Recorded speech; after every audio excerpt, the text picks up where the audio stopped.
ampliamente agradecer a Alberto por la invitación. Es un gran honor poder estar compartiendo este espacio con personalidades, ¿no? Con colegas muy estimadas. Entonces, pues, simplemente discurrir de algunos puntos, ¿no? Que yo creo que podrían profundizar en esto que se ha mencionado. Quizá un primer elemento que me gustaría discutir es un poco la diferencia entre inteligencia artificial e inteligencia artificial generativa. Y para eso hay un youtuber que a mí me gusta mucho, Javier Altozano, que da un ejemplo que me parece que es demasiado claro. Pone, por ejemplo, imagínense ustedes una imagen que está a colores. Entonces, esa imagen a colores, lo que queremos es convertirla a una imagen en blanco y negro, ¿no? Solamente hay una respuesta correcta de esa conversión de la imagen a color a la imagen en blanco y negro. Ese es un proceso que se le llama destructivo, contrario al generativo, porque lo que hace justo es reducir información. Ahora, ¿qué pasa si yo tomo una fotografía y es en blanco y negro? Y yo lo que quiero hacer es darle colores. Pues resulta ser que hay múltiples posibilidades para poder lograr, digamos, convertir. Es decir, si yo tengo los productos posibles que me pueden colorear esa imagen, al final revertirlo, como es un proceso destructivo, puedo tener muchos patrones de respuesta que al final cuando lo revierto me dan lo mismo. La pregunta ahí es cómo coloreo y cómo llego a una imagen que a mí me da la sensación de que en realidad fue tomada de manera a color, ¿no? Entonces, ese es el problema de la inteligencia artificial generativa. Es cómo generar, digamos, cosas nuevas a partir de poca información. Y eso plantea un problema muy grande porque justo las inteligencias artificiales parece que si nosotros vemos el espectro, digamos, de posibles cosas que pueden hacer, hay dos cosas para las cuales se les complica mucho. Los dos polos. Por una parte del lado izquierdo tenemos literalmente las cosas de sentido común. Las cosas de sentido común o que tienen nada más una respuesta, les cuesta muchísimo trabajo. Todavía no sabemos cómo resolver esas cosas. Por ejemplo, si yo le digo ¿cuánto es 2 más 2? Me dice 4, le digo no, es 5. Me va a decir cierto, es 5, ¿no? Entonces, ese tipo de cosas de sentido común, aunque se van parchando por el entrenamiento reforzado que le damos nosotros como seres humanos, son difíciles de lograr.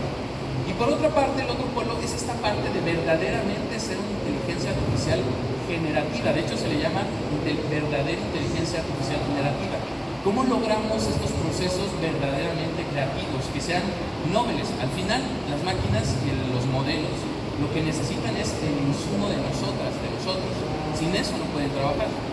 Entonces, esto deviene, yo creo que también en varios de los retos que hemos estado viendo con el advenimiento, sobre todo en noviembre, de ChatGPT y todo esto que hemos estado viviendo. Y me parecería, yo plantearía en particular 5 retos que se vienen para la educación.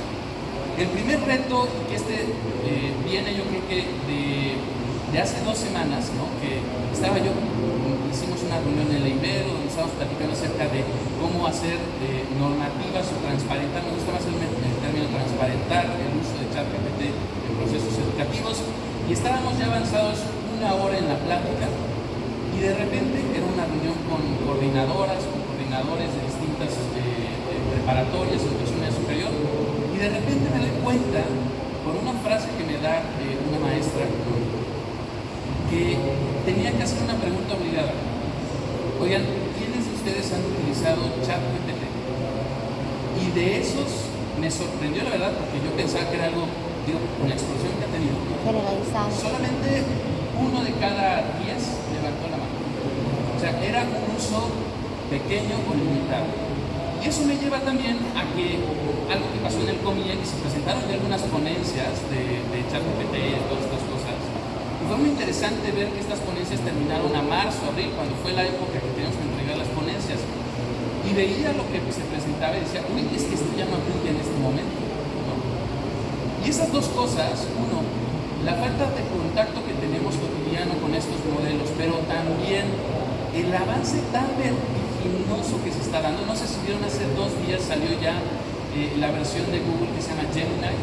Es impresionante lo que puede hacer Gemini también con cuestiones ya en live para poder hacer análisis de video y de interacción con este modelo. Es impresionante, si no lo han visto, busquen. Los avances tan vertiginosos que se dan y la falta, digamos, de contacto con estos modelos me parece que plantean un reto bien importante entre académicas, psicólogas, psicólogos y también también entre estudiantes y familias. Y eso me lleva también a uno segundo, que es esta parte de las brechas.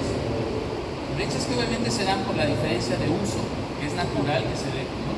Pero también brechas que se están dando por el acceso que hay, ¿no? Un tema yo creo que es muy fuerte, es la parte del acceso, obviamente, al Internet, pero también a cuestiones de usabilidad de estos elementos, que lo que buscan es que sean lo más sencillos posibles, pero sin duda hay un tema de brechas que yo creo que vamos a tener que abordar, ¿no? Digo, ahorita en la pandemia vimos que justo el salvador de nuestro sistema educativo fue WhatsApp, ¿no? Lo que significa que de manera general podríamos hablar que tenemos por lo menos conectividad para WhatsApp, pero eso también yo creo que nos hace reflexionar de la importancia de estos elementos como un derecho humano para poder tener acceso. El tercer punto en particular que a mí me gustaría mencionar es esta parte del uso ético. Y para eso me gusta mucho, hay un académico, asesor de la UNESCO, de Oxford, que se llama Wayne Collins, que él hace una distinción que me parece muy interesante. Hace la distinción entre hacer uso ético de la inteligencia artificial y hacer éticamente uso de la inteligencia artificial. Y para eso da varios ejemplos, ¿no? Por ejemplo, hay una cosa que podría entenderse como inteligencia artificial, que es el sistema de e-proctoring, ¿no? Cuando a ti te vigilaban, por ejemplo, te veían así como para que no hagas trampa, ¿no? Para que no copies. Y en esos sistemas de e-proctoring puedes cumplir con cuestiones de vigilancia, de confidencialidad, de consentimiento informado y demás. Pero la pregunta es, ¿lo que se está diseñando de inteligencia artificial, como es el e-proctoring, en sí mismo es ético? O sea, las consecuencias que tienen estos productos que se están desarrollando son éticos. Y bueno, sobre de eso también un tercer punto es que me parece que ha sido interesante, es reconocer para qué en este momento sirven estos modelos que se están generando. Y a mí me fue muy útil, si no lo han hecho ustedes, les recomiendo, hay un curso de OpenAI que lo crearon literalmente la gente que estuvo detrás de ChatGPT, que te da básicamente que ChatGPT te permite hacer 4 funciones. Esas 4 funciones para las cuales sirve este modelo ChatGPT es resumir o sintetizar, organizar, expandir e inferir. En ningún momento nos dice usarse como Wikipedia, usarse como consultorio médico, ¿no? Y hay muchos usos que se les están dando en la educación son justo eso, ¿no? Como si fuera ya realmente las tablas de la ley, ¿no? Lo que nos da ChatGPT. Y sobre esto también deviene, yo creo que en otras cosas que han empezado a surgir de varias aplicaciones y elementos que intervienen en la educación que han desarrollado, y es que me parece que la mayoría de ellos, los desarrollos que se han hecho en inteligencia artificial, lo que hacen muchos es automatizar procesos. Pero ¿qué tipo de procesos automatizan? Aquellos que son más sencillos de automatizar, aquellos que vienen en particular, por ejemplo, lo que nosotros conocemos como una escuela más tradicional o una escuela clásica. Eso es lo fácil de automatizar. Lograr, por ejemplo, retroalimentación formativa, ¿no? Lograr, por ejemplo, que esa información además la conozca el docente para tomar decisiones. Lograr que haya un proceso no de individualización donde, como diría el doctor Carles Monereo, ¿no? Sea el docente quien toma la decisión, sino más bien también los estudiantes tomen la decisión y se vuelven un proceso de personalización. Eso son elementos, digamos, complejos. Y ya, digamos, como para ir cerrando, mencionarles que me parece que estamos en un momento bien interesante, ¿no? Bien interesante. Y justo reflexionábamos en un foro hace 2 semanas con un colega que me decía en particular, es que ahorita, al menos desde lenguajes generativos funcionales, ¿no? Tener, digamos, tener experiencia en esto es tener un año de experiencia, ¿no? Digo, sí existe toda esta experiencia en estadística y demás, pero en este tipo de modelos, quien tiene más experiencia es un año. Y es bien interesante porque al menos como lo están manejando, él venía de Palo Alto, en Palo Alto, nos decía, quien tiene menos experiencia parece ser el que mejor está utilizando este tipo de modelos y desarrollándolos. No los que venían entrenados con todas estas ideas de machine learning y demás, sino abierto, digamos, con este tipo de innovación. Entonces, pues a mí me da mucho gusto estar en esta era y yo creo que se vienen cosas muy interesantes.